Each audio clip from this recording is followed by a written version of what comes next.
Bali, ang topic natin is about sa shock ng Mio Souleye tsaka Beat FI. Pang V3 nga pala tong nakuha ko. And yung nakakabit naman dito sa Mio Souleye ko is Honda Click. Hindi ko alam kung 125 o 150. Basta nabili ko siya online na kakabaklas lang niya. Pero ang reason naman kung bakit ko to papalitan is sobrang tumangkad siya. And hindi ko nagustuhan yun. Pero ikikip ko pa rin to kasi baka dumating yung time na siya naman yung gusto ko. Tapos itong stock ko nga pala is hindi naman to nagtagas. Ang hindi ko lang gusto sa kanya yung play niya. Sobrang lambot. Kung ikukumpara natin yung spring nung sa Beat tsaka yung sa Souleye na stock, sobrang ang nipis niya eh. Hindi ko talaga ano yung play niya kasi kapag nagkaangkas ako, kahit hindi naman kami nalulubak ganyan o sobrang slight lang nung humps, tumutukod na agad, sumasagad yan. Ito, umuuntog dyan, nagbo-bottom out siya, which is ang pangit sa pakiramdam kasi napaka tagtag, parang minartilyo bigla yung motor. Tapos itong ipapalit ko na pang Beat is mas makapal yan, halos kagaya na itong sa Click. Pero ang pinagkaiba nila is ito 330mm, itong stock shock ng Honda Click. Itong stock shock natin sa ayon kay Google 298, kulang-kulang 300mm, 2mm na lang, 300mm na. Gaano ba kalaki yung 2mm? Ganito lang yun. Yan, ganyan lang kaliit yung 2mm. 300mm na siya.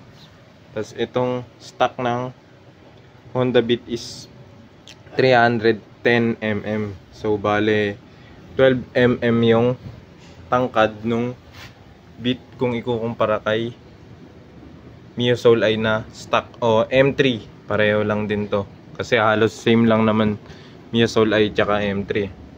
Itsura lang eh, makina same na same. Bale yan, pinagpantay ko na yung sa ulunan niya. Dito sa baba yung makikita natin yung difference. So, bale hanggang saan ba siya? Sukatin natin na actual. Yan, bale hanggang dyan.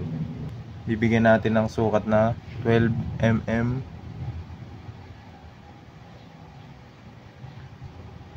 Yan, 12mm. Tapos pagpapantay natin sa gitna ng butas. Tapos titignan natin ito doon sa butas. Imagine niyo na lang yung line.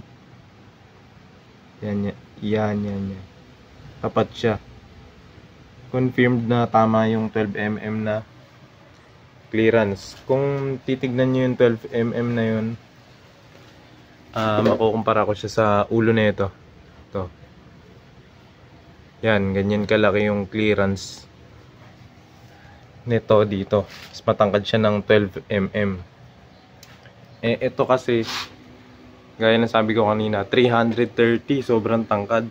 Ito 310 lang. Itong stock natin almost 300, 298. Kaya ito yung ipapalit ko. Pag-usapan naman natin yung conversion niya. Hindi siya totally 100% na plug and play. Kung ako ang tatanungin pero ibang mekaniko na plug and play siya. Pero ako ayoko. Kasi kung makikita nyo, mas malapad yung ulo nung sa Beat kumpara kay Mio Souleye. So anong difference nun? Ang mangyayari, sobrang lapad na ito. Yung tornilyo na mounting nung shock, wala nang thread na matitira para dun sa nut. Halos sobrang kitid lang nun. Kaya ang gagawin ko, yung lapad na ito, gagayahin ko lang siya. 14mm. Tapos itong sa Beat 18. 4mm yung kailangang ibawas. Bali ganito yun. Babawasan ko to. 2mm both side. 2mm, 2mm. Kasi ano bang tendency nun? Ang gagamitin pa rin natin na spacer dito sa loob, may bakal yun na nakasuot dito. Dito. Ang gagamitin ko is yung stock pa rin ng Miosol i. Kasi kapag ginamit ko pang Honda Click or Beat, wala na matitirang thread para dun sa nut. Tapos, isa pang tendency nun, kung mas maiksi yung spacer na nandito sa loob, imagine nyo yung spacer is hanggang dyan lang. Nag-spacer ka pero hanggang dyan lang. Ang mangyayari, ang iipitin niya itong outer. Ito. Dito nakaipit yung washer kasi may washer yun Diyan siya nakaipit. Dito sa mismong, parang ang pinipigilan niya itong buong to.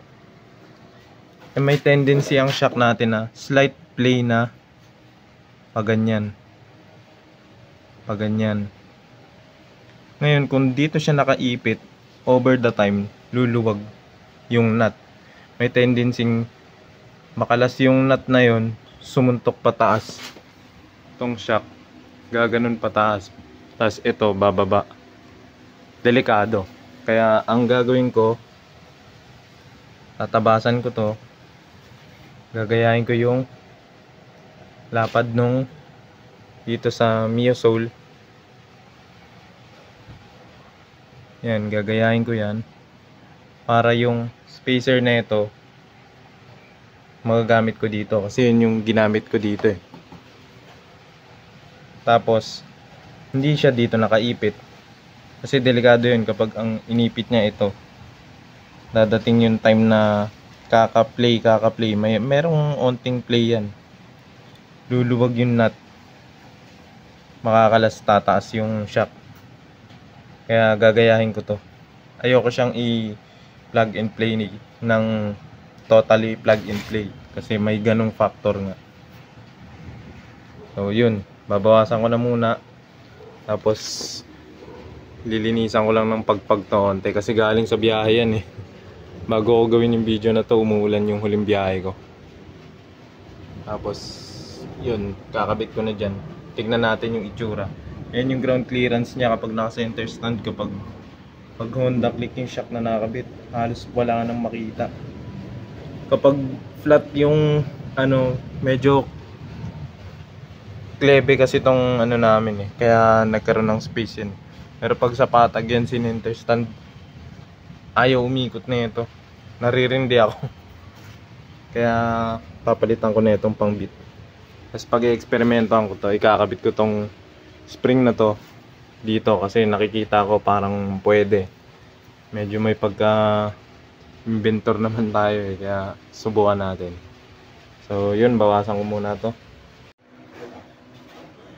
Bali yan, nilagyan ko ng marker, ay mag-focus para may guguhitan yung yung caliper ko mamaya para dun sa ibabawas dito. 2mm dito, 2mm dito. Kasi 4mm yung lapad na ito kung ikukumpara dun. Bali yan, nalagyan ko na siya ng marking na tig 2mm yung ibabawas. And i-grind ko to, hindi ko na lang din ipapakita kasi baka matalsikan yung camera natin. So, tignan nyo na lang mamaya. So yun, tapos ko na siyang bawasan. Ayan na yung itsura niya. Halos pantay na sila. Pantay na talaga, hindi lang halos. Kasi gaya nga nasabi ko, kapag pasok sa loob yung spacer na nandito sa loob ng bushing, dito siya nakaipit. Kasi may washer yan dyan na malapad na sinlaki na ito. Ito ang iipitin niya. Ang shock natin is may onting play na paganyan. Hindi pwedeng dito siya nakaipit. Dapat nakaipit siya dun sa spacer dito sa loob ng bushing para malaya tong magpe-play ng ganun, magaganyan, habang dito lang siya nakaipit sa loob na ito. Kasi pag dito siya nakaipit, walang play ito. Or luluwag yung bolt na nakaipit dun sa nakasuksok dito sa loob. Bale, titignan ko kung ayos pa yung bushing ng yung stock kasi nito, yun ang sinelpak ko dito ng pang click. Titignan ko kung ayos pa yun, pero kung hindi, gagawa ko na lang ng paraan to. Pero ayun na siya, magiging alsado na ganyan kasi nabawasan na to ng tig 2mm both side. Etong pang click, binawasan ko rin yan. Nga pala, kung Honda Beat yung motor mo, plug and play yung ulo na ito, netong click sa Beat, pero tatangkad siya ng 20mm. Pero kung sa Soul-Eye, hindi, kasi mas malapad to, which is hindi kung para sa akin. Pero may iba pina-plug and play, pero opinion nila yun. Opinion ko to, magkaiba kami. Mas gusto ko lang yung mas safe. And yan, ganyan katangkad. Pag sa Beat plug and play, pero tatangkad din yung Beat kasi 310 lang yung Beat, 330 yung click, 298 naman yung Soul-Eye. So bali ito tatangkad to ng 12mm. Ito kasi tumangkad siya ng 32mm, sobrang laki. Ako 5'9 na, pero imagine mo 5'9, tiptoe pa rin sa Soul-Eye na napakaliit na motor. Kaya hindi ako napakali. Papalitan ko na ito. Itong nakuha ko, bagong bago pala to. Sa kakilala ko lang din na kuha. Ayan, bagong bago siya. Beat V3 yung pinagkuhanan. So bale, linisan ko muna to ng konti. Tapos kabit ko na to. Tapos tignan natin yung fitment dun sa gulong sa ilalim. Let's go. Bale, ayan na, na-dismantle ko na yung Soul-Eye. Ang daming kailangan baklasin para makalas to. Ayan. Ito yung sinasabi ko na tornilyo niya. Kung hindi ko binawasan yun, ay mag-focus yan. Wala nang matitira dito. Bale, andito yung nut.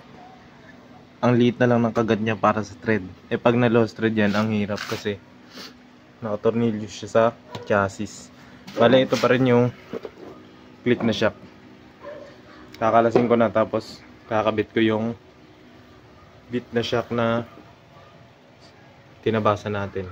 Minodify natin para mag-fit. Bale, time lapse na lang natin. Ay, mag-focus.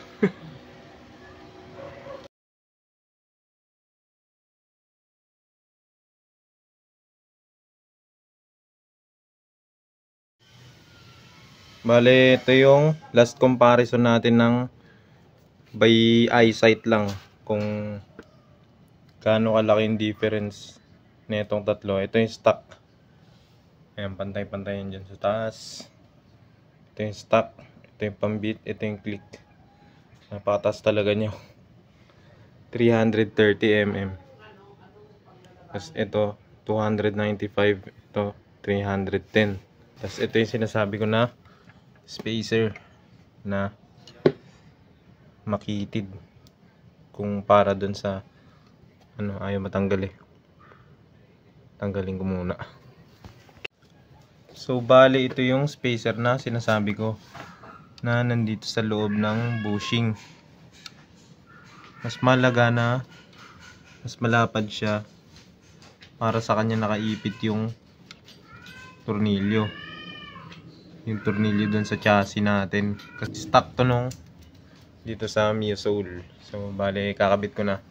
Itong bushing na lang na stock ng Beat yung ikakabit ko sa kanya kasi nadurog na yung stock ng Soul-Eye.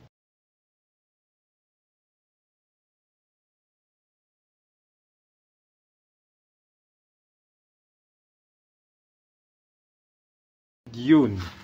Na-install na natin yung Beat V3 FI na stock shock. Pero yung sa carb V1, V2 na FI, tsaka ito V3, pare-pareho lang ng height. And ayun, ground clearance check. Meron na. Hindi gaya nung dati. Bale, mas mababa to ng 20 mm. And mas mataas naman siya ng 12 mm. Mga nasa ganyan sa stock. Pero mas okay na to kasi yan, hindi na ako mahihirapan mag-park. Kasi yung 330 mm, sayad pa rin yung gulong kahit na naka-center stand na. Hindi ko na muna pala nilinisan, kinabit ko na kasi baka mabuti na ako ng dilim. So, bali yan. Sa mga gusto magkabit ng beach shock na sa midsole ay nila kasi may problema na sa rear shock, yun lang yung gagawin nyo. So, bali hanggang dito na lang. Peace!